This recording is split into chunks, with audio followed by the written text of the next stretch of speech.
Hey guys, what is up? It is Bibzuda7 here again, and welcome to another RuneScape 3 vlog here today.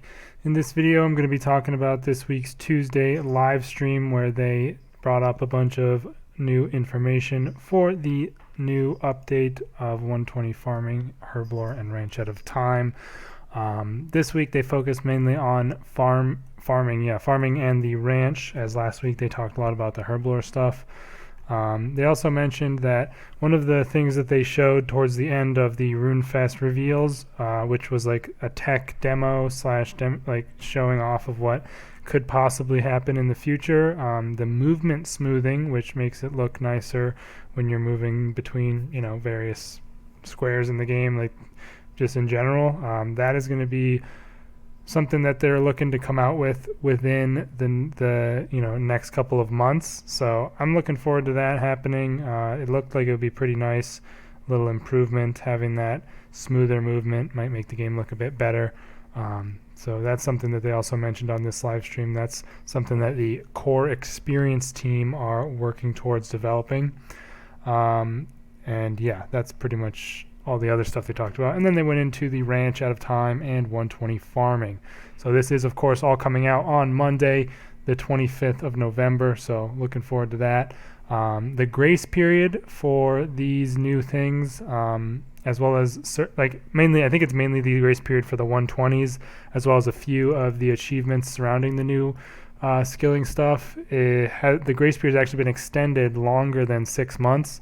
It's basically going to line up with the archaeology grace period. So when archaeology comes out, that will have a 6-month grace period, meaning that this update will also be on that same grace period and will not be off of the grace period until around July of 2020. So you have quite a long time, and I forgot to enter my bank pin. All right, so you have quite a long time to work on these skills and get them up, as well as do all the achievements before it all does come off grace period. I believe there's going to be some stuff that is immediately required, though. They didn't actually mention what that is, but just based on how they've said it. And yeah, that's basically that. They said that the ability to reach the ranch out of time is going to be through a magical tree on the west coast of Anachronia, or you can also apparently get there from the farming guild. And there's going to be 1 small pen, 1 medium pen, 2 large pens, and 1 breeding pen. So not as many as the original player-owned farm, but still a decent amount. And they also said the bean costs for these. In order to get all of the pens, you only need 3,600 beans. So you should be able to afford that, hopefully. 3,600 beans for all of the pen deeds, which means you can unlock them all. To get the breeding in small pens is going to be 6,000. The breeding in medium pens is 8,000, and the breeding in large pens is 10,000 beans. So that's pretty expensive. And then there's going to be a further 30 spaces that you can add to your storm barn, and that's going to cost 60,000 beans. So that's a big one that you're going to have to pay for if you want more storm barn storage space. So those are some of the costs there. There's also going to be a few things available within the shop. There's going to be green frogs available, as well as green salamanders, as similar to like the chickens and stuff like that from the normal player-owned farm shop. So that's going to be nice to be able to have at least something you can start off with if you don't have anything from the stuff you can get before the release. You can still just go and buy those. Those are going to be 100 beans each. And you also have the name and trait rerollers available from this shop as well.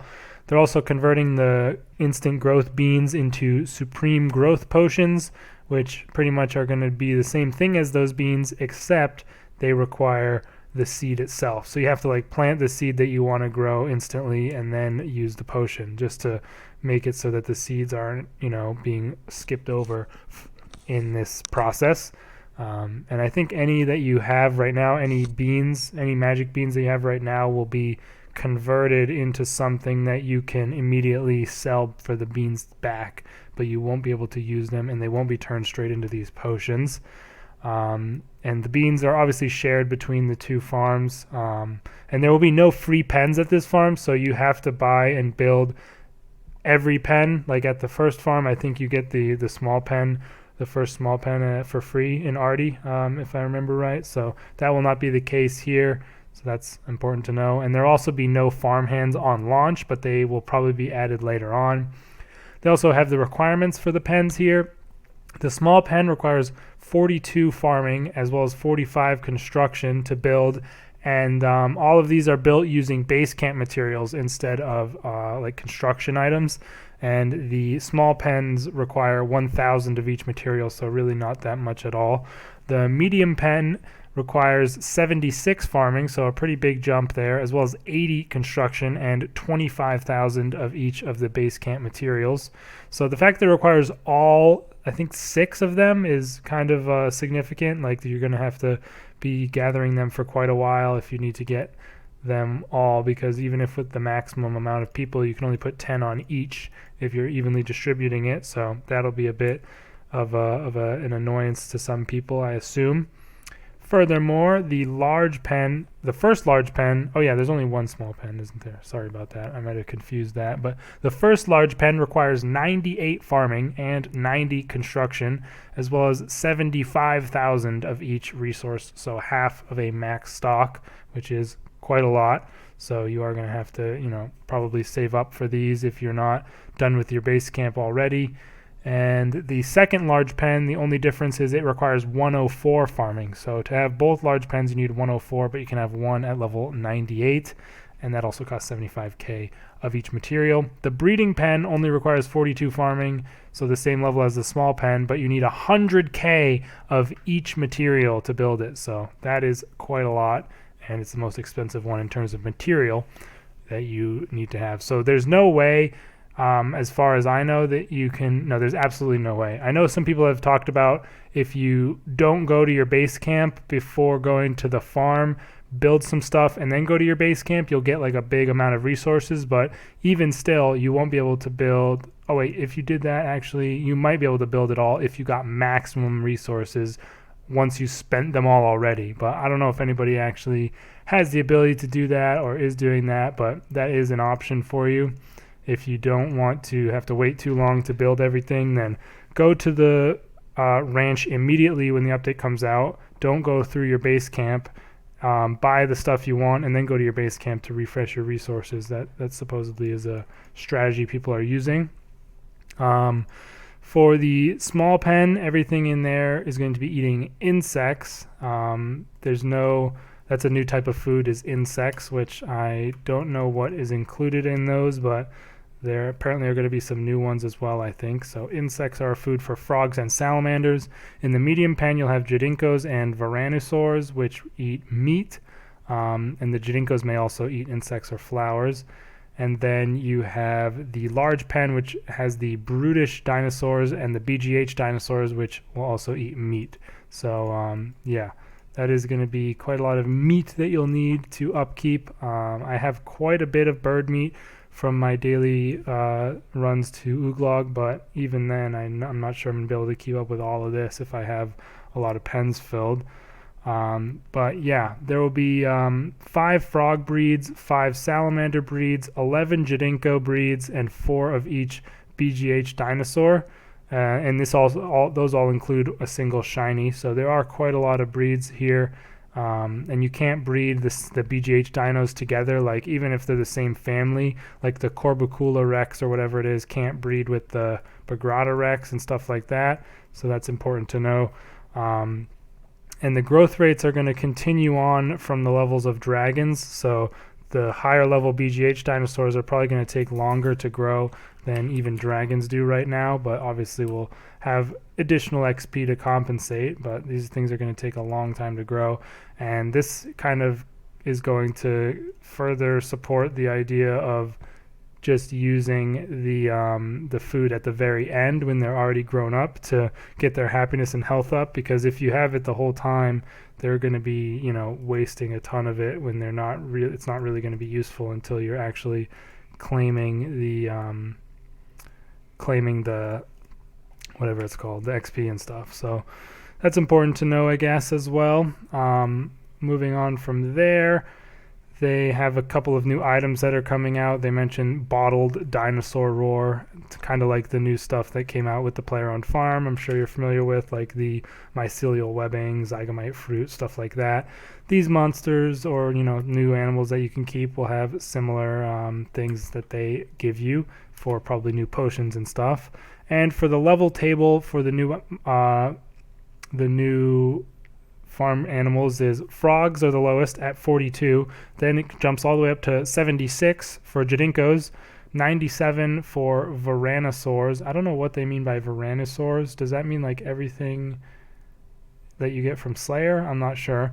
102 is Salamanders. 104 is the Simitops. 106 is the Bakula Rex. 108 is the Spicati Apatosaur. 110 is the Esciatops, 112 is the Corbicula Rex, 115 is the Aculi Apatosaur, and 118 is the Pavasaurus Rex. So it goes all the way up to 118 with the Pavasaurus Rex. I wonder how long that thing is going to take to grow and how much XP it's going to give. Going to be pretty crazy. They also released a couple of the perks that are going to be available. If you have the farm totems and the elder animals inside, you get some sort of perks. The Aculi Apatosaur will give you a 3 or 5% chance of getting extra meat from BGH, which is nice to have if you're doing BGH, of course. The Bakula Rex gives a 5% chance per tier to conserve a bomb when thrown. Kind of depends how annoying it is to make those bombs, whether that's going to be something that you care about or not. The Malitops, and this sounds ridiculous, but the Malitops will increase your barricade by 3 seconds per tier. And since there's 2 large pens, you can have 2 of those. You can get a 6-second longer barricade if you have this perk. And that sounds insane to me, especially for something like Solak P4. Makes it so much easier. Just wow, I couldn't believe it when I read that. That seems kind of OP. I wouldn't be surprised to see that nerfed down a little bit, but we'll have to wait and see. Varanosaurs give you a 10% chance per tier to make a 4-dose instead of 3-dose potion only when you're making poison-related potions, so that's not very useful. And the Corbicula Rex gives 20% per tier critical hit chance on Meteor Strike, so that'll make it more often to crit with that, giving you that extra damage and stuff. So that's all the animal stuff really that they talked about. Then they talked a lot about the new plants and things like that. The Primal Extract, which is an important ingredient in the new Herblore, is going to be available by crushing a lot of the new fruits into primal fruit pulp. And they mentioned that you'll get 20 to 40 of this pulp per plant. And then 1 primal pulp can make 2 of the Primal Extract. So it seems like it's not going to be too hard to get this Primal Extract that you need for these potions, which I think is good. They also listed a bunch of the levels for these new plants. Level 95 farming will get you the red dragon fruit cactus, which obviously you'll need to plant in a cactus patch. Level 99 unlocks the avocado bush. 103 has the stink shrooms. 105 the mango bush. 113 the carambola tree. At 114 farming you can plant a 4th spirit tree. 116 farming gives you the golden dragon fruit cactus, and 119 you'll have the access to the money tree that you can plant in the farming guild in Ardi. And yeah, sounds pretty crazy. There's also going to be the lychee bush, siku tree, guarana tree, and tomb shrooms, but those levels were not released on this stream. But yeah, they mentioned the details of the money tree. It takes 2 days to grow and will give you 60k farming XP and 3 cash bags, which give you between 333 and 500k. So when you harvest from it, you'll get a total of around 1 to 1.5 mil GP, which is pretty nice for me on Iron Man. I don't know how you're going to get the seeds or how rare they'll be, but it sounds like a pretty cool little thing that they that will be included. Just a weird thing, but you need 119 farming for it. It's going to be a pain in the ass to get.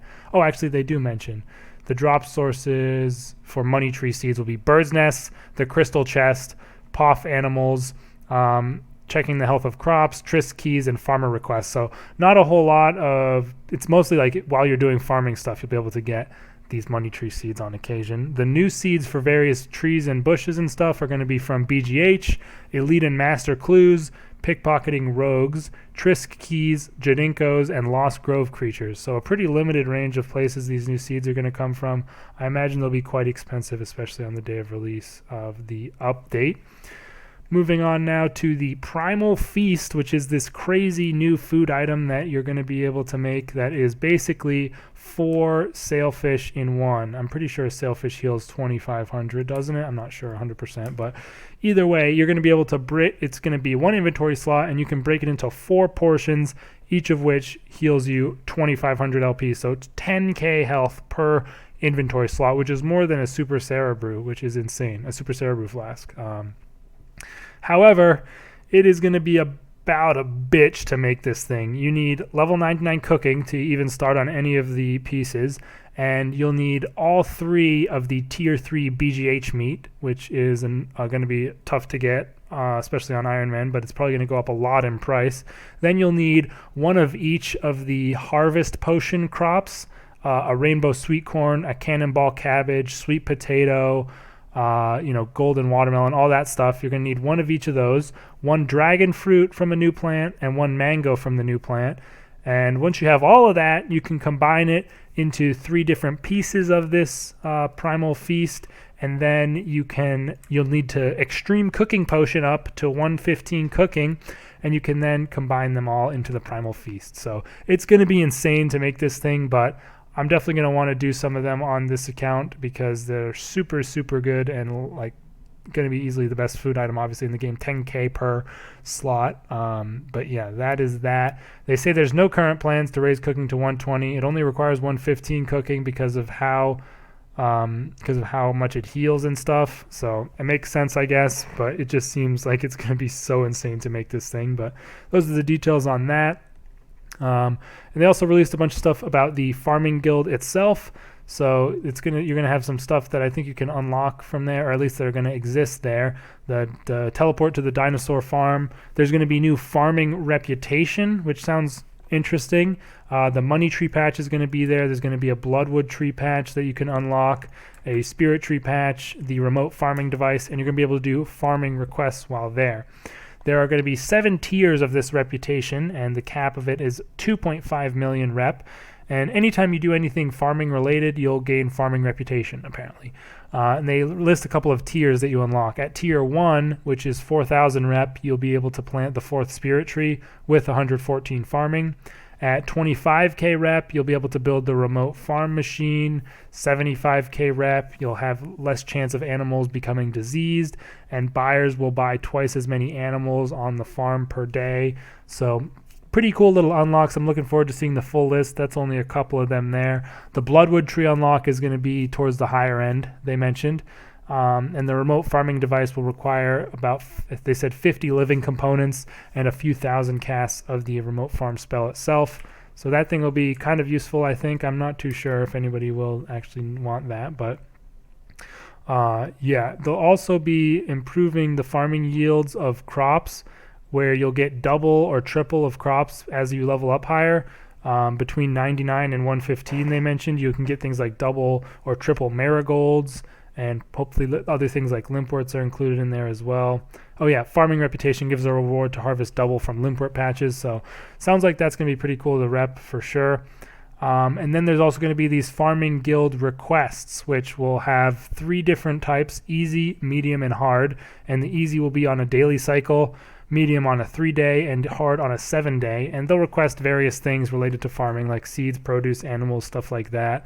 And the rewards will be farming reputation, some unique rewards, as well as the Brassica Primer, which is something weird, but they don't directly reward XP. The Brassica Primer will give you a 10% XP boost when checking the health of farming patches for 15 minutes. And the easy contracts will give you a 1 in 5 chance of getting it. The medium will give you 1 guaranteed, and the hard will give you 3 guaranteed. So those are going to be pretty useful, give you a little bit more XP when checking your stuff. Other than that, they mentioned that the pre-release drop rates for the new animals are going to be made more common on release. So that's going to be good to see that. There's also going to be an achievement for buying everything from the new shop, which doesn't have a grace period. So if you want to have your comp, etc. back right away, get those beans stocked up. And yeah, that is just about it. As far as I could tell, there was a couple of other things about herblore, but they say that you might be able to make potions faster for bombs and power bursts as at higher levels, and a couple of other things. But that's pretty much everything they revealed for farming. Quite a lot of stuff. I know this is kind of a long video, but I wanted to list all those changes and give a couple of my thoughts on them. I'm definitely really looking forward to making some of these Primal Feasts. They sound really, really strong. Also, that Barricade perk sounds ridiculous. I don't know if that's going to be changed or not, but it seems OP to me. And yeah, we'll just have to see what else they come out with. Of course, this doesn't include everything at all. There's going to be a ton of unknowns that are going to only be figured out on the actual release day. So I'm really looking forward to it. Hope you guys are as well. Let me know your thoughts in the comments down below. And yeah, I will see you guys in a couple days for my normal hardcore episode over the weekend, and then the release of this update on Monday. Peace out, guys.